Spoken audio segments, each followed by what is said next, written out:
6일 0시 기준 코로나19 신규 확진자는 경북이 28명, 대구가 22명입니다. 일상 접촉을 통한 감염도 계속되고 있습니다. 지난해 경북 지역 농식품 수출액이 역대 최고치를 기록했습니다. 샤인머스켓과 김치, 말린 간, 김 등의 해외 수요가 증가했기 때문으로 분석됩니다. 통합신공항 대구시민추진단이 김해 신공항 검증 결과에 대한 공익감사 청구 서명운동을 펼치고 있습니다.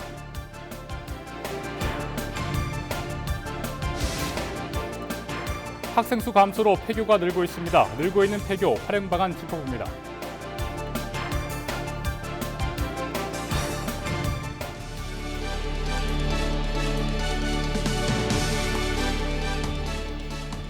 여러분 안녕하십니까? 헬로티비 대구 경북 뉴스입니다. 코로나19에 매서운 한파까지 덮쳤습니다. 뚝 떨어진 기온에 코로나19 확산세가 멈추지 않고 있는데요. 일상생활 속에서 가족과 지인, 직장 내 감염 사례가 잇따르고 있습니다. 이하영 기자입니다. 한파특보가 내려진 대구 경북은 아침 최저 기온이 영하 19도까지 떨어졌습니다. 낮 기온도 0도에 머물며 강추위가 이어지고 있습니다. 뚝 떨어진 기온에 코로나19 확산세는 여전합니다.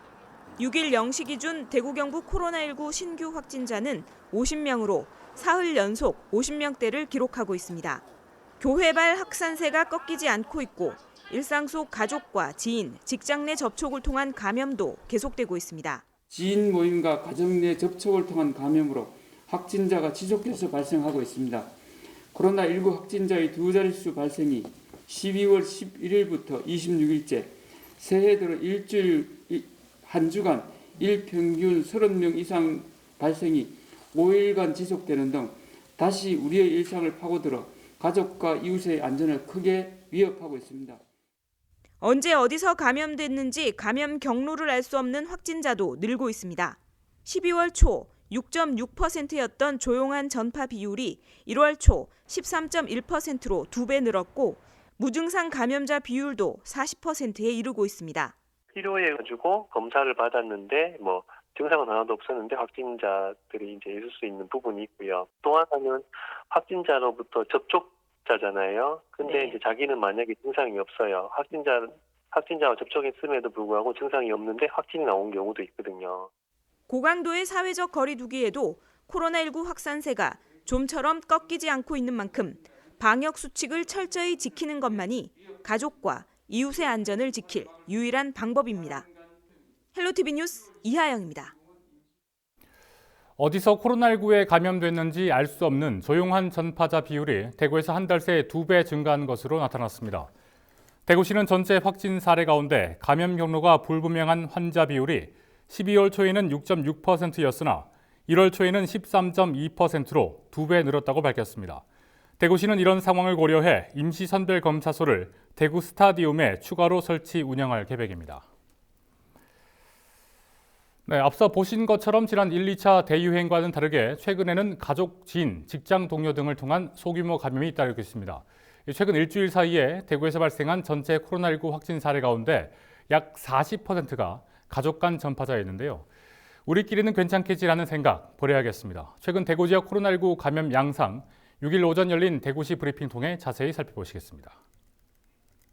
금일 확진 환자 세부 내역에 대해 말씀드리겠습니다. 금일 추가 확진자 22명 중 교회 관련 확진자는 4명으로 동구 소재 교회 관련 자가격리 해제전 검사에서 2명, 접촉자 검사로 1명이고 수성구 소재 A교회 관련으로 자가격리 중 1명입니다.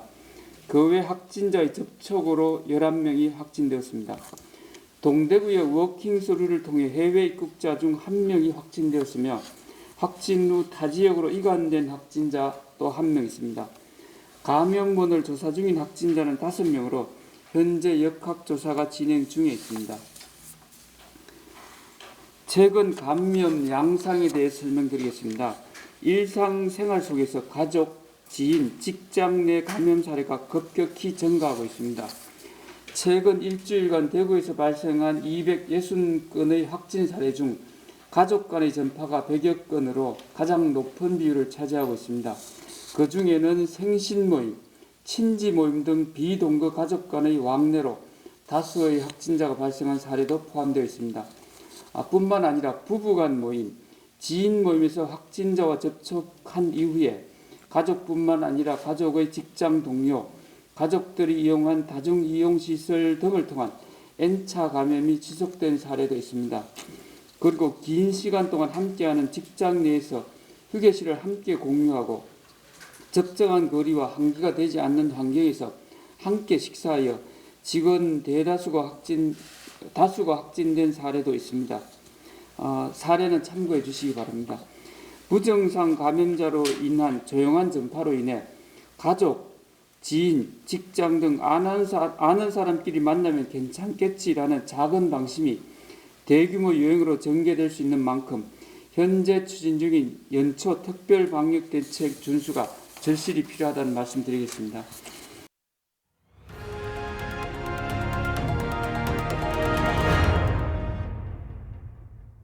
네, 다음 소식입니다. 학생 수 감소로 경북 지역 폐교도 늘고 있는 추세죠. 폐교 등을 새로운 교육 공간 등으로 탈바꿈하려는 시도가 이어지고 있는데요. 경북교육청이 올해부터 폐교 등의 공유재산을 획기적으로 활용할 수 있는 방안을 추진합니다. 어떤 내용인지 알아보죠. 경북교육청 재무정보과 이경형 계장 연결돼 있습니다. 안녕하십니까? 예, 안녕하십니까? 네, 지금 우리 지역 폐교 수 그리고 현재 어떻게 활용되고 있습니까? 예, 말씀드리겠습니다.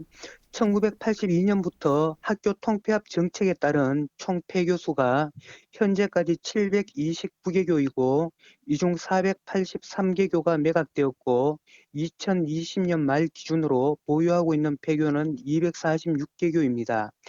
246개교 중 교육청에서 자체 사업으로 활용하고 있는 폐교는 63개교, 그리고 임대하고 있는 폐교는 122개교이고 아직 활용처를 찾지 못한 미활용 폐교는 61개교입니다.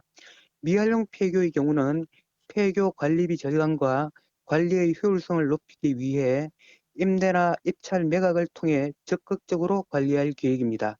경북은 17개 시도 중에서 면적이 가장 넓고 인구 소멸 위험 지수가 높은 지역으로서 학생 수 감소가 많아 과거에는 폐교가 많이 발생하였던 것이 현실이었으나 최근에는 작은 학교 살리기, 자유학부제 운영 등을 통해 통폐합하지 않는 방향으로 정책을 추진해 예년보다 폐교 수가 감소하고 있는 추세입니다.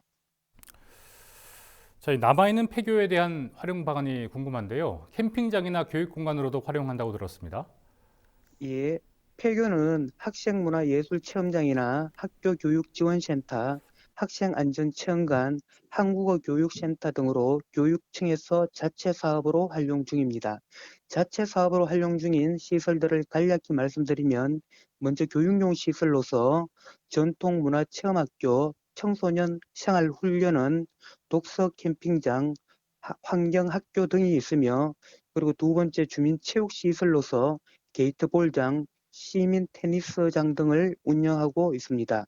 그리고 세 번째로 사회복지시설로서 장애인 복지센터, 요양원, 노인 일자리 사업장 등을 운영하고 있고, 그리고 네 번째 문화시설로서 개인 예술 창작 공간, 예술 체험 및 전시장과 같이 다양한 용도로 임차하고 있습니다. 폐교의 경우 원칙적으로 경쟁 입찰이 원칙이나 폐교 활용법상의 활용 목적에 부합하는 수유로도 임대 계약이 가능하며 폐교 임차를 원할 경우 사업 계획서를 첨부한 임대 신청서를 해당 폐교가 소재한 교육지원청에 문의하시면 됩니다. 네, 기존 폐교를 활용하고 있는 사람들에 대해서도 여러 지원이 있을 텐데요. 코로나19로 어려움을 겪는 임차인들을 위한 임차료 감면도 있다고 들었습니다. 예, 우리 교육청에서는 작년부터 착한 임대료 운동에 적극 동참하는 차원에서 2020년 4월부터 12월간 9개월 동안 코로나19로 인해 경제적 어려움을 겪고 있는 폐교 임차인에 대해 폐교 임대료를 50%에서 80%까지 감면 조치하였으며 작년 한 해 시행 결과 79개교 폐교에 4억 6천만 원 정도의 지원 효과를 거두었습니다. 현재까지도 코로나19가 장기화되면서 임차인의 경제적 고통이 지속되고 있는 상황이므로 올해 6월 말까지 6개월간 임대료 감면을 연장하기로 결정하였으며 예상 감면 금액은 2억 7천만 원 정도로 예상하고 있습니다. 감면 비율은 소득 정대 시설의 경우에는 50%, 교육용 시설, 사회복지시설, 문화시설, 공공체육시설, 귀농 기촌 지원 시설의 경우 80%까지 감면할 예정입니다. 네, 오늘 말씀 고맙습니다. 예, 고맙습니다. 네, 경북교육청 재무정보과의 이경영 계장과 이야기 나눠봤습니다. 자, 다음 소식입니다. 2022년 착공 예정인 남부내륙철도의 노선과 역사 위치가 윤곽을 드러냈습니다. 국토부가 지난해 말 두 가지 노선을 공개했는데 성주군의 역사가 들어서는 방안이 유력해 보입니다. 이에 2년간 역사 유치전을 펼쳐온 두 지자체의 움직임도 빨라졌는데요. 성주군은 철도역과 연계한 발전 전략 마련에 나섰고 고령군 유치위원회는 5일 긴급 회의를 열었습니다. 전복훈 기자입니다. 2019년부터 남부내륙철도 역사 유치전을 펼쳐온 고령군과 성주군. 새해를 맞이한 두 지자체의 희비는 엇갈렸습니다. 최근 국토교통부가 발표한 남부내륙철도 전략환경영향평가 초안 때문입니다. 해당 자료에는 김천에서 거제까지 두 개 노선과 각 역사 후보지가 담겼는데 성주군 수륜면 일대에 정거장이 들어서는 노선이 최적 대안으로 선정돼 있습니다. 노선을 직선화하는 기존 계획보다 가야산 국립공원을 우회해 환경 피해를 줄이는 쪽으로 힘이 실린 겁니다. 또 주변 관광 자원을 활용한 지역 발전 가능성과 인근 지자체와의 접근성도 높게 평가되고 있습니다. 고령에서 15분, 해인사에서 15분, 대구에서 35분이면 접근할 수가 있는 등 인근 주민 100만 명이 다 같이 편리하게 이용할 수 있는 역사가 될 것입니다. 철도시대 청사진을 그리기 시작한 성주군과 달리 고령군 주민들은 아쉬움을 표했습니다. 고령이 적합하지 않았나 하는 그런 힘을 갖고 있었어요. 그래서 항상 이제 고령에 나도록 저희들도 응원을 하고 있었는데 안 된다니까 많이 섭섭하네요.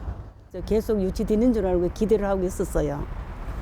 근데 안 된다 하면 왜 안 됩니까? 고령이 조건이 제일 좋을 것 같은데. 고령군은 5일 비공개로 고령역 유치위원회 회의를 열고 대응 방안 마련에 나섰습니다. 우선 공식 입장을 발표하기 앞서 오는 7일 국토부가 주관하는 주민 설명회에서 의견을 모아 전달할 것으로 보입니다. 한편 국토부는 이번 초안이 주민 의견을 듣기 위해 발표한 자료일 뿐 확정된 노선은 아니라고 선을 그었습니다. 이어서 남부내륙철도의 최종 노선과 역사 위치는 올해 5월쯤 확정될 예정이라고 밝혔습니다. HCN 뉴스 전복훈입니다. 통합신공항 대구시민추진단이 김해 신공항 검증 결과에 대한 공익감사를 청구하기 위해 릴레이 서명운동을 펼치고 있습니다. 이번 서명운동에는 권영진 대구시장과 이철우 경북도지사, 백이철 동구청장 등 저명 인사와 지역 주민들이 릴레이 형태로 참여하고 있습니다. 대구시민추진단은 이를 바탕으로 이달 안으로 감사원에 공익감사 청구서를 제출할 예정입니다. 지난해 경북 농식품 수출액이 6억 3,400만 불로 역대 최고치를 기록했습니다.